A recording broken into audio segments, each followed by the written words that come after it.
දේහ ආමුදුරුවනේ මේ මොන නස්පැත්තියක්ද අපිට උනේ? සුනීතා විලාප තැබුවේ තම දෑස් අදහාගත නොහැකිව. ඇයි බං? ආර්යදාසද විමසුවේ කලබල වී. අපේ කෙල්ලව අපි යවලා තියෙන්නේ මරු කටට නේද? අනේ සුනීතා පැරණි පුවත්පතෙහි පළවී තිබූ ප්‍රවෘත්තියද රිෂිගේ ඡායාරූපයද ආර්යදාස හට පෙන්වන්නට විය. කපිල මේ රැගෙන පැමිණියේ රිෂි කවුරුන්ද යන වග සාක්ෂි සහිතව ඔප්පු කර සියල්ලන් භේද කරවීමේ අරමුණිනි. හිස් අත බදාගත් සුනීතා කිසිත් කතා කරගත නොහැකිව ස්තෝප්පුවෙහි බිමට වන විට ආර්යදාස හටද ඉහළට ගත් හුස්ම පහළට හෙළීමට පවා අමතක වූසයක් විය. කිරීමට දෙයක්වත් සිතාගත නොහැකි පිහිටට කිසිවකුත් නොමැති බව හැඟී ඇති මොහොතක දෙදෙනා අතර වූයේ නිහඬියාවකි. අපි පොලිසියන්. මොහොතකට පසු සුනීතා තම බිඳුණු හඬ අවදි කළාය. පොලිසි ගියාට වැඩක් වෙයිද? උන් ගන්නේ අහිංසක අපේ පැත්ත නෙමෙයි. අපි ගැන හිතුවනම් කොහොමද අර අසමත් ජාතියා නිදැල්ලේ ඉන්නේ? මයි කෙල්ලව පැහැරගෙන ගිහිල්ලත්. මුන් ඔක්කොම තිරිසන්නු ගානට ඇන කොටා ගන්න දේපල නිසානේ. රිෂි අතර දේපල සම්බන්ධ ලියවිලි පත්වීම, ඔහු පැහැසරාගේ මව්පියන් පිළිබඳව සත්‍ය දැන ගැනීම යන සියල්ල සුනීතාට ආර්යදාසට ඔහු පිළිබඳව අයහපත් ලෙසින් සිතීමට හේතුවක් විය. ඒ නැතිද ඔහු පිළිබඳව විශාලා කුරින් සඳහන්ව තිබූ පුවත දුටු විට තවත් කිනම් සැකයක්ද? අනේ මගේ කෙල්ලට මේ ගැන ඉවක් නොදැනුන කරුමක හැටි. සුනීතා කතා කළේ හූල්ලමින්. අපි ළඟ ගෙදර විස්තර තියෙන එකේ මොකටද අපි තවත් අනුන්ගේ උදව් හොයන්නේ? අපි ගිහින් දරුවා බේරන් ඉමු. තරුණ අවදියේ ඌ ජවය ආරූඪ කර ගනිමින් ආර්යදාස පැවසුවේය. ඌ බොරු විස්තර නම් දීලා තියෙන්නේ. සුනීතා ප්‍රශ්න කළේ සැකයෙන් මෙනි. ගිහින් බලමුකෝ. අසමත් ජාතියා ආදරේ මුවාවෙන් මය අහිංසව කෙල්ලව රවට්ට ගත්තා. මං ඕකව ඉතිරි කරන්නේ. අපේ නරක වෙලාවටම තමයි අපි ඕකට කැමැත්ත දුන්නේ. මගේ කෙල්ල ගැන තියෙන විශ්වාසය නිසායි මං කැමති වුණේ. ඒත් මගේ අසරණීට අඳුරගන්න බැරි වෙන්නේ නැති මෝ කවුද කියලා. නැත්තම් ඒකේ කීයටවත් ඔහොම මැරෙක් එක්ක පැටලෙයිද? අනේ දෙයනේ, අපි යනකම් අපේ කෙල්ලව රැකලා දෙන්න. දේපල අයිති කරගන්න බැරිව ඌව මරාගත්තත් මට කමක් නෑ. මගේ කෙල්ලව රැකිලා. සුනීතා කියවාගෙන යන්නට ඌයේ දෑස් වලින් වැටෙන කඳුළු පිස දමමිනි. රාත්‍රියේ පැහැසරා නින්දට ගියේ යසෝමා සමගිනි. නීත්‍යානුකූලව විවාහ වන තුරුම තමාගේ පිරිසිදුකම ආරක්ෂා කරගත යුතු බව පැහැසරා තදින් අධිෂ්ඨාන කරගත් කරුණකි. ඇය බොහෝ සෙයින් දඟකාර යුවතියක් වුවද විෂයකාරියක් නොවේ. ඇගේ කෙලිලොල් බව තුළ උවමනාවටත් වඩා සංවරකම ගැබ්ව තිබින. රිෂීට කෙතරම් ආදරය කළද හැඟීමට වහල් නොවී තම ගරුත්වය ආරක්ෂා කර ගැනීමට ඇය වග බලා ගත්තාය. හැඟීමකට නියම වටිනාකම ලබා දිය හැක්කේ ඒවා ගැළපෙන නිවැරදි අවස්ථාවට යෙදවීමෙන් බව පැහැසරා විශ්වාස කරන්නට විය. පසුදාට එළියෝ දින සොහොනුට අවශ්‍ය ක්‍රියාකාරකම් හා අභ්‍යාස සිදු කිරීමට ගුරුවරිය නිවසට පැමිණි නිසා පැහැසරාට විවේකයක් ලැබුණි. නැතිනම් ගෙවුණු දිනයේ සොහොනු එක මොහොතකට ඇයව නිදහස් කළේ නැත. නොනවත්වා ඔහුට කතන්දර කියා දී ඇය වෙහෙසට පත්ව තිබින.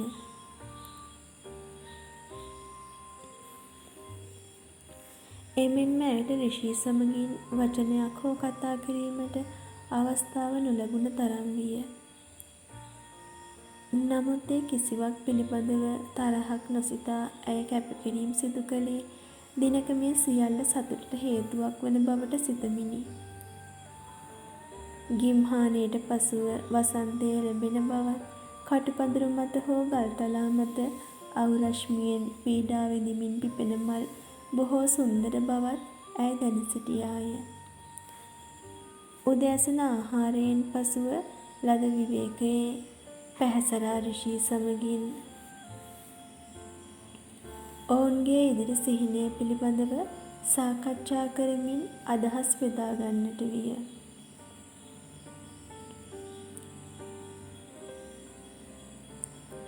ඔය තරමට කල්පනා කරන්න එපා මහත්තයෝ. අපි හෙමිහිට වැඩේ පටන් අරන් ටික ටික දියුණු කරගමු. රිෂිගේ කල්පනාවත් රැළිගැන්වුණු නළලත් දෙස බලා පැහැසරා පැවසීය. අපි පටන් ගන්න ඕන බෝනික්කී අලුත් දෙයක්.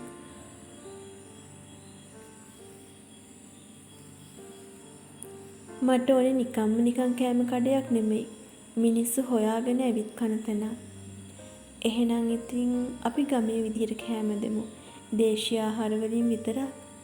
පැහැසරා යෝජනා කළේ රිෂිගේ සිද්ධි වූ අදහසට සමාන එකකි.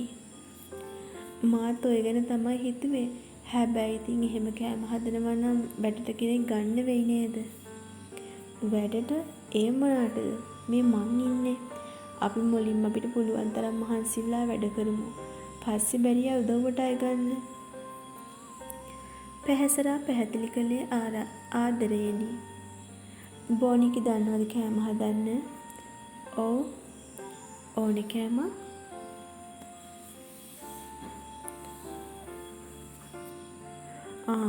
ඔව්. අපේ අම්මා නිකන් කෙල්ලෙක් හදලා නෑ හරිද? ඕන තැනක ගිහිල්ලා ලැජ්ජ නොවී ඉන්න අපේ අම්මට වැඩ පුරුදු කරලා තියෙන්නේ.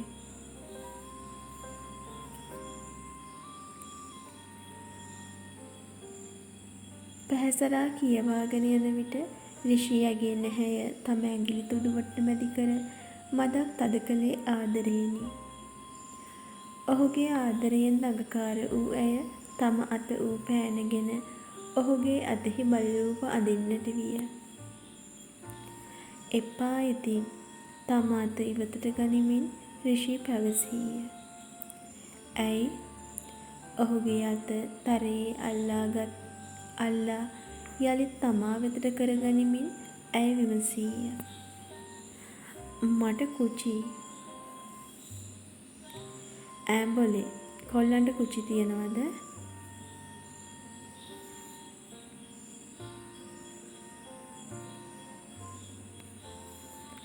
ඇය විමසුවේ කෝලමට මෙන් සිනාසී. මොකෝ නැත්තේ?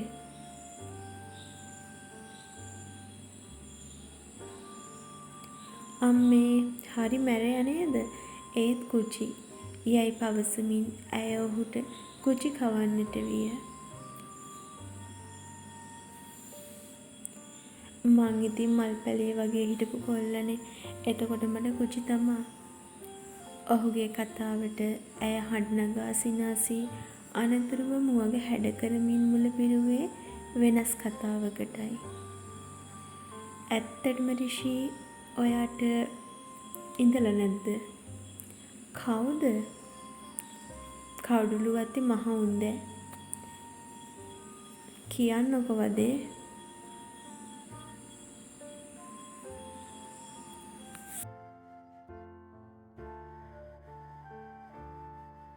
මොනාද බං?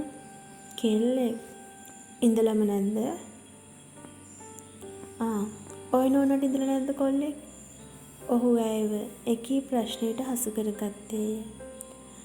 දැන් ප්‍රශ්නය අහුවේ මමනේ.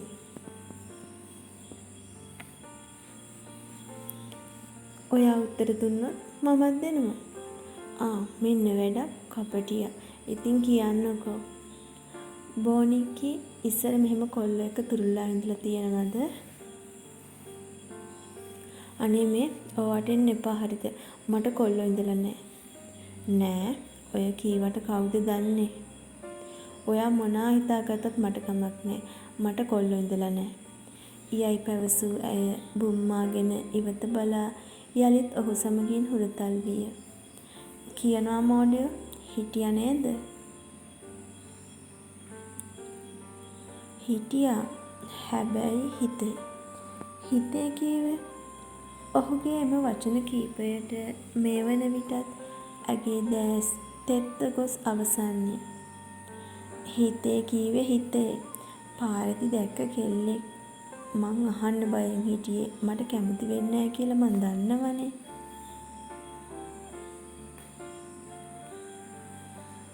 තමාට තුරුළු වී සිටින ආදරිය සෙමෙන් නිකිබැඳුණු බව රිෂී දැනගත්තේ ඇගේ සුසුම්වල වෙනසිනි. මොකෝ මේ බොනිකි? හරි ආසාවෙන් නේද මතක් කරන්නේ. ඉක්බිඳුම අතරින් මතුවූයේ ඇගේ නපුරුකමයි. ඉතින් ඇහුව නිසානේ කීවේ. අනික මම යාළුනායයි. ආදරවන්තියක් හට නොපැවසිය යුතු යමක් කියවීම අපරාධයක් යයි සිතමින් ඔහු නළල රැලි කර පැවසීය.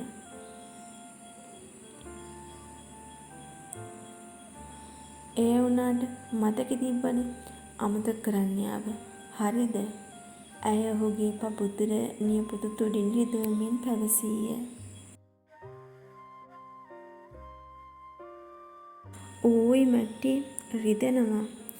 කමක් නෑ. ඔය හිතේ තියෙන යඟ රූපේ ගලවලා ගන්න ඕන මගේ අතට. කුඩා දරුවෙකු විලසට ඌ ඇගේ හුරතලය ඔහුට දරාගත නොහැකි තරම්ය. මේ මොහොතේ දෙදෙනා සිටියේ මිදුලේ වූ ඇහැල ගස් සෙවණේය. උදෑසන අතුගා පිරිසිදු කළ මිදුලට ඇහැල මල් පෙති වැටි කහ පැහැ ගැන්වී ඇත්තේ රටා දැමූ සාරියක් ලෙසිනි. දෙදෙනා වාඩි වී සිටි බංකුව මතද මල් පෙති වැටී ඇත. රිෂී පැහැසරාගේ මුහුණ තම දෝතටගෙන ඒ දෑස් දෙස බලා උන්නේ වශියක් වූ ලෙසිනි.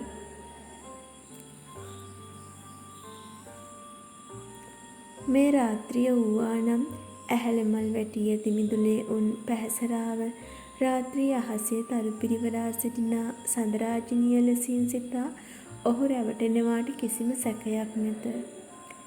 මට මේ තරම් ආදරේද? රිෂීගේ වචනාසල පැහැසරාගේ දෑසින් වැටුනේ ආදරෙහි හැඟුම් තැවරුණු කඳුළු කැට කීපයකි.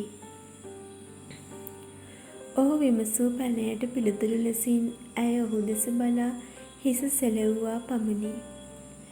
දෙදෙනා ආදරය කරන්නට ගත්තේ ප්‍රශ්න ගොන්නක් මධ්‍යයේය. සිත්ති ගින්දරෙන්ය. ඒ නිසාම ආදරයේ ප්‍රේමාන්විතකම් සිත්සේ විඳ ගැනීමට තරම් ඔවුන්ට අවස්ථාවක් නොවීය. රිෂී ඇගේ දෑස් තම දෑස්වලින් සිරකොට ඇගේ මුවගට ලං වූයේ ඔවුන්ගේ කුළුදුල් දෙතොල් හාදුවේ මිහිර විඳ ගැනීමට සිතමිනි. ඔහුගේ ක්‍රියාවෙන් පැහැසරාගේ ගත හිරිවැටී යන විට ඇගේ සිහින් දෙතොල වඩාත් සිහින් වී ගියාය. ඇගේ දෙකම් මුල් තදකොට අල්ලාගෙන ඔහු තම දෙතොල් ඇගේ දෙතොල් මත සතපවන්නට විය. ඔහුගේ හාදුවෙන් උමතු වූ දෙතොල්පට ආදර රස වෑහෙන පරිද්දෙන් ගැහෙන විට ඔහු ඇයව තම ගතට වඩාත් තද කරගත්තේය. ඒ ආදර හාදුවේ මිහිර විඳිමින් පැහැසරා සිටියේ දෑස් තදකොට පියාගෙන. එම දෙතොල් හාදුව මිනිත්තුවකට දෙකකට සීමා කිරීමට සිතක් නොවූ ඔහු තව තවත් රස උපද්දමින් ඇගේ ආදර පෙතිවර එල්ලී සිටියේ ආසාවෙනි. පැහැසරා හටද තම දෙතොල් පෙති දැඩිව අල්ලා උන් ඔහුගේ දෙතොල් පෙති අතරින් ඈත් වීමට සිතක් නොවීය. ඔවුන්ගේ එම ප්‍රේමාන්විත හාදුව නිමා වූයේ ආදරවන්තයා විසින් ආදරියගේ සිහින් නිකට මතට සෙනෙහබර හාදුවක් තැබීමෙන් පසුවය. ආයෙත් ඕනද? රිෂී විමසන්නට වූයේ තම දඩක් බරකමට ලක් වූ ඇගේ ආදර පෙති දෙස බලමිනි. පිළිතුරක් දීමට නොහැකි වූ ඇය හිස දෙපසට කර එපා යයි ඉගි කළේ මුහුණ බිමට කරගෙන. ඇයි රිදුනද? නෑ යයි පැහැසරා ලැජ්ජාවෙන් මෙන් පැවසුවද ඇගේ දෙතොල්පට රතු වී තිබුණි. අනතුරුව දෙදෙනා නැවතත් ආරම්භ කළේ ඔවුන්ගේ කුඩා ව්‍යාපාරය පිළිබඳව වූ සාකච්ඡාවයි. රිෂි සමගින් පෙර සිටි නිවසේ ගත කළ දින කිහිපයට තමා තුළ කිසිදු ලැජ්ජාවක් නොතිබූ බව පැහැසරා දනී. නමුත් ඔහු සමගින් හාද වූ දින පටන් තමා තුළ නිරන්තරයෙන්ම ලැජ්ජාවක් හටගන්නා බවත් ඇයට නොරහසකි. නිවස දෙසට පැමිණෙමින් පැවති ත්‍රිරෝද රථයක හඬ ඇසී දෙදෙනාගේම දෙනෙත් ඒ දෙසට යොමු වන්නට විය. කපිල තම නිවස නොදන්නා බව සහතික නමුත් රිෂිගේ සිතට එක්වරම පැමිණියේ බියකි. එමෙන්ම ඔහුට මේ මොහොතේ තමා විසින් සැඟ වූ ආයුධය සිහිවිය. කවුද? රිෂි දෙස බලමින් පැහැසරා සිටි තැනින් නැගී සිටියාය. අනේ මන්ද. රිෂි දැස් නොසෙල්වා බලා සිටියේ ත්‍රිරෝද රථය දෙස.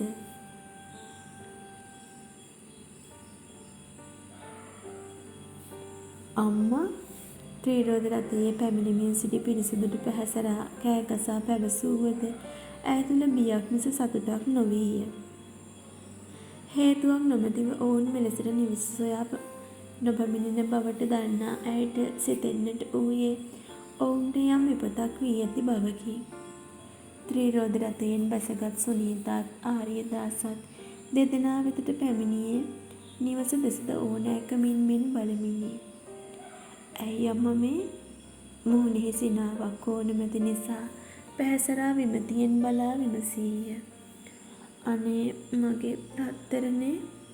සුනීතා හඬමින් ඇයව වැළඳගත්තේ වචන කර ගැනීමට නොහැකි බොහෝ දෑ සිත තුළ සිරව ඇති මොහොතක. ඇයි අම්මා ඇයි අඬන්නේ? පැහැසරා විමසූයේ තම පියා දෙසද බලමිනි. පිළිතුරු ලෙසින් ඇයට කිසිවක් නොපැවසූ ආර්යදාස රිෂි වෙතට සමීප වූයේ තරහ මුහුණිනි.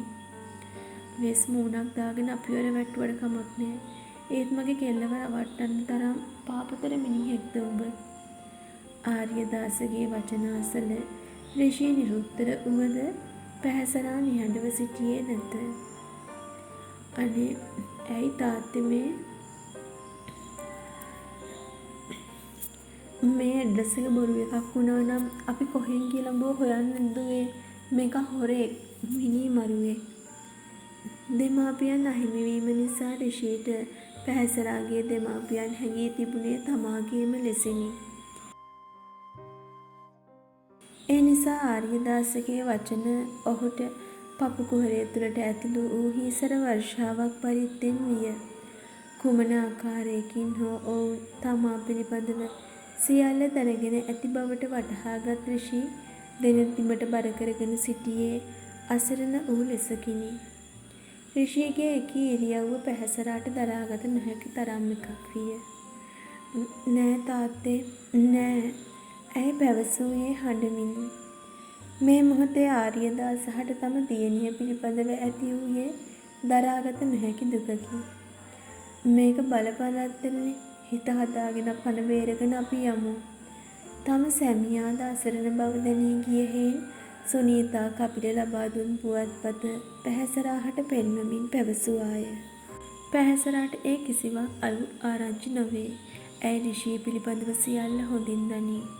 මේ මොහොතේ තම ගැලවුම වෙනුවෙන් පැහැසරාගේ සත්‍ය කතාව රිෂි පවසාවියයි කියා සුනීතා මෙන්ම ආර්යදාසද අපේක්ෂා කළමුත් රිෂි දිගින් දිගටම තම මුනිවත රැකීය. උඹ කපිල කියන තණ්හාකාරයා එක්ක ඕවා බෙදාගන්න බැරි නම් ඕන එකක් කරගනි. අපි යමු කෙල්ලේ. දේපල පිළිබඳ කතාව පැහැසරාගෙන් වසන් කර ආර්යදාස පැවසූයේ දියණියව අල්ලාගෙන. එහෙත් ක්ෂණයෙන් ඇය තම පියා වෙතින් මිදී රිෂි වෙතට යන්නට විය. පැහැසරා සිදු කළ ක්‍රියාව නිසා ආර්යදාස සේම සුනීතා සිටියේ විස්මයට පත් වී මම මෙයව දාලා යන්නේ නෑ අම්මේ. ඇය පැවසූයේ ස්ථීර හඬිනි. දෙයනේ මොකද්ද මේ වෙන්නේ? මගේ රත්තරනේ ඔක හොරෙක්. උඹ අන්ධ වෙලා මගේ දුවේ. ආර්යදාසගේ දැස් පලාගෙන කඳුළු කැට වැටෙන්නට වූයේ සිද්ධි වූ වේදනාවත් බියත් නිසා. ඒ දේවල් ඇත්ත වෙන්නේති. ඒත් ඒ හැමදේම අතීතයක් වෙලා ඉවරයි. මට මෙයව අතෑරලා දාන්න බෑ. තමා නිසා ජීවිතය අලුතින් පටන් ගැනීමට සිතූ තමා නිසා මිතුරන් අහිමි කරගත් ඔහුට පිටුපෑමට සිත සාදා ගැනීමට පැහැසරාට නොහැකි විය. ඒ නිසා ඇය තම සිතැඟිවලට ඉඩ දී සිත දැඩි කරගෙන තම තීරණය පැවසීය.